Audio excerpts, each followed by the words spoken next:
want to thank Power Northeast Action. Power Northeast Action! So look, everybody, whenever we do questions, let me just say, I would ask that you remember that there's other folks you want to talk to, so if you get off on like a 15-minute speech, we've already had a bunch of speeches, right? So, is everybody cool with like just asking the question or making your statement? Are we all good? Yeah. Let's get started. Shall we begin or what? Yeah. Okay, so I've been told, did you say 15 minutes? 3 questions. 3 questions, 15 minutes, whatever takes longer. Yes, sir, in the green shirt. We know Donald Trump is a racist. Yeah, we already said that. But the question is, what about the GOP that's protecting him? Good The question. only reason we know about his racist statement calling other countries shithole countries is because Dick Durbin happened to be invited to that meeting by Lindsey Graham. And Donald Trump this morning denied that he said that. Why don't you call out those GOP people? Why don't you ask Dick Durbin to call them out by name and say, who's lying, Donald Trump or these guys? Well, you know, good question. Let me tell you this.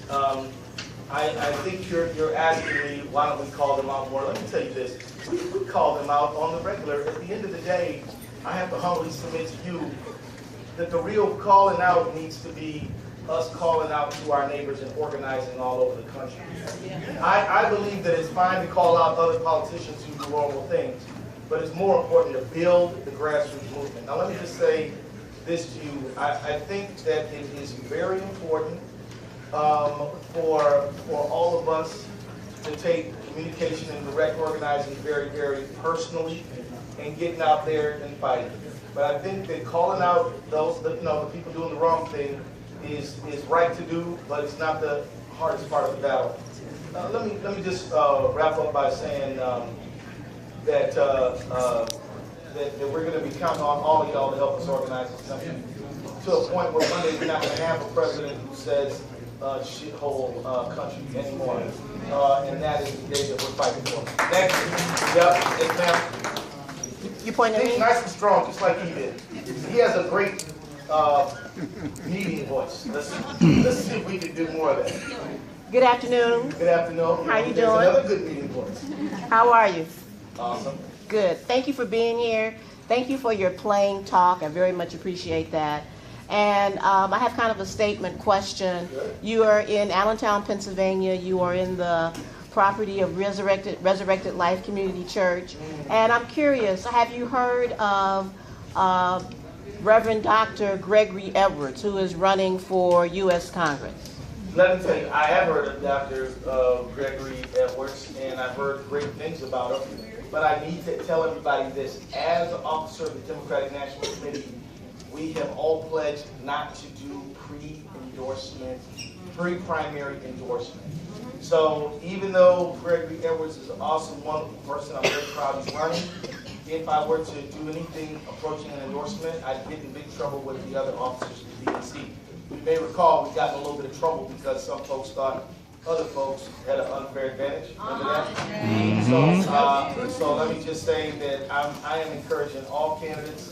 I'm very, very happy that Dr. Gregory Edwards is running, and I want to encourage everybody to get out there and run. So Thank you.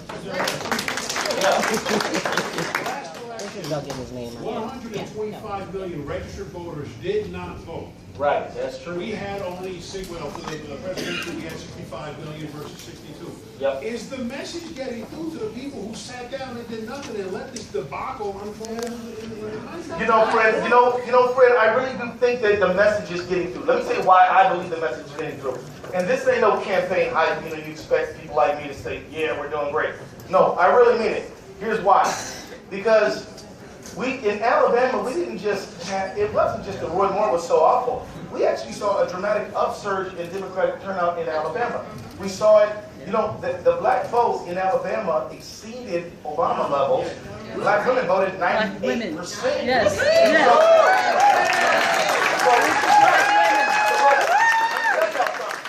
You don't get those kind of vote surges just by having a horrible candidate on the other side. We had a horrible candidate on the other side in the presidential, and that didn't cause our vote to pick up. So we are working since we lost about 9. By the way, something I want to say to you in the green shirt. You are right to say that it's not just a Trump problem. I mean, it's not. Trump is a culmination of decades of Democrats not being grassroots, and not doing 50 states. The right wing being mean and nasty and greedy, and having a plan. They're working plans on us, you know. Yes. I mean, we're like playing pickup, and they're playing like practicing all week. You got plays that they're running, and I just want to let you know. I think we've lost 1,000 seats since the year 2008. Remember 2008, we had the White House and both houses of Congress and most state legislators and governors. By 2010, we lost nearly all of that. Why? They worked a plan on us. Then they worked redistricting on us, and Pennsylvania has been suffering from it ever since. That's right. So what I'm telling you is this, going back to this gentleman's thing. Now you guys are going to think I'm bragging. I'm really not bragging, I'm just telling you the truth. In 2007, my district in 5th Congressional District of Minnesota had the lowest voter turnout in the state of Minnesota. Now it has the highest. People used to say to us, let me tell you, people used to say to us, well, you know, your district, Keith, we don't really blame you for having low turnout because that's where all the poor people and the minorities and the immigrants, and that we're not on you about it. We understand. Y'all just doing the best you can. I said, you know what? Don't coddle us. We don't need it. And you know what we did? We got out there and we knocked doors and we knocked doors. I knocked on 50,000 doors last summer. I'm not even on the ballot. Yeah. And now, let me tell you what has happened. Because we spiked the vote in the 5th Congressional District of Minnesota, there are no statewide Republicans in the state of Minnesota. There's not any. But you all recall, we used to have Tim Pawlenty. We used to have Norm Coleman. You ain't heard from him in a while, right?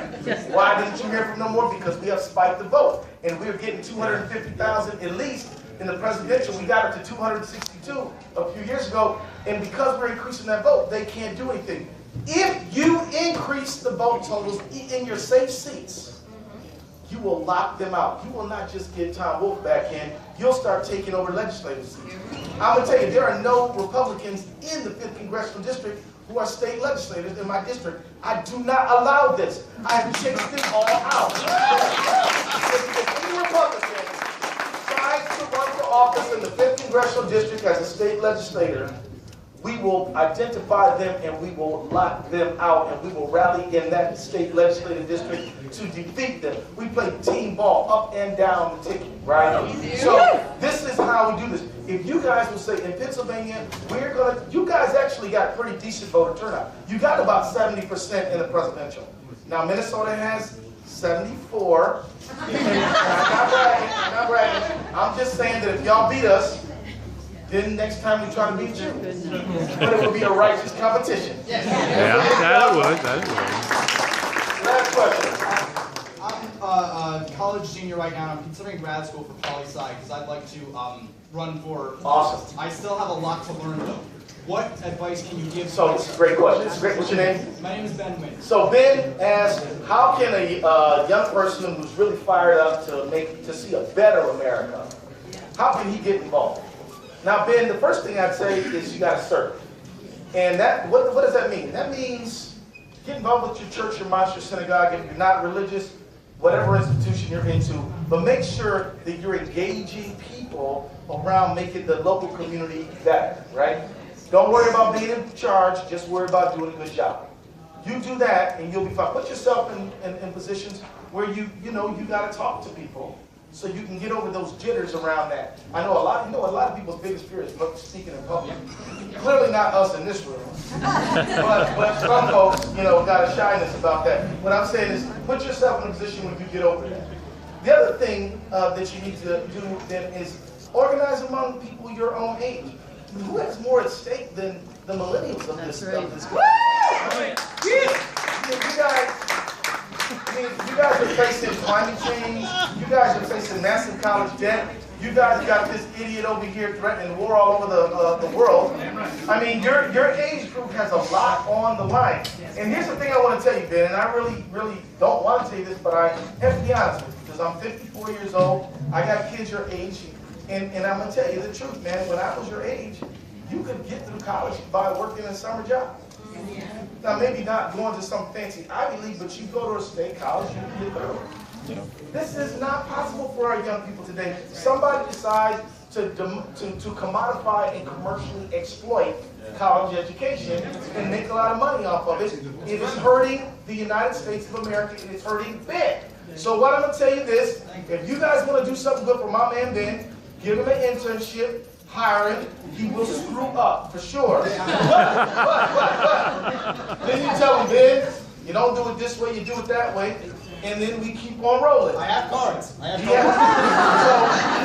So what I want to tell you is, Ben, Brady, a whole bunch of these young people around here, get them on board, put them in positions of leadership, and let them get down and show what they can do. They are really talented. It's a lie that they are an apathetic generation. That's not true. These young people are putting their butts on the line every day. They're not scared.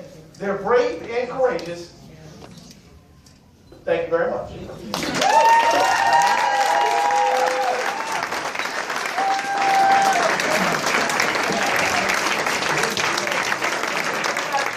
All right, everybody. So I know we want to wrap up, but we've got a couple more things to do. So there's an African concept called Ubuntu, which says "I am because we are," and it actually means.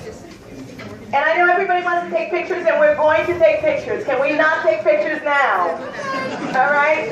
Let's sit for a moment, because we've got some stuff that we have work to do. This is not a rally without a purpose. We've got some actions for you guys to do.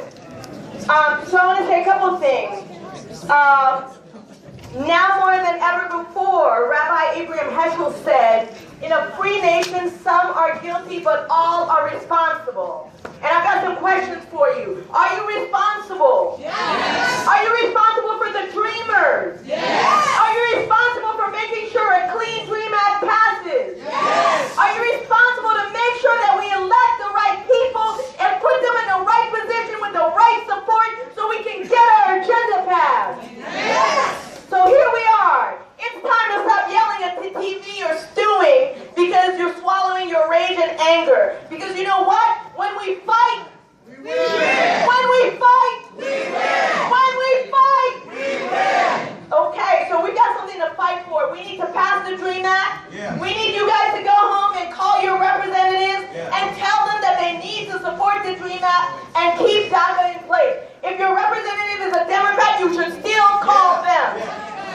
Right? Then there's a special election on March 13th. It is the only special election in the country for Connor Lamb in PA's 18th district. We need you to help get Connor Lamb elected. So what we need you to do is go to padems.com/P18 and make some phone calls. Get some friends together. Have a house party. Eat pizza and drink afterwards. But make those calls. And I'm going to recognize all the candidates who are running for CD15 against Charlie Dent. If you would rise. I don't know if they're all here. Anybody else here? Okay, they've all left. Oh, David Wiseman, Greg Edwards, Laura Quick. I also know Susan Ellis-Wild was here at some point. So I want to thank all you guys for coming. Thank you for supporting Power Northeast Action and Make the Road Action. And we hope to see you at our meetings on Tuesdays and Wednesdays. Thank you.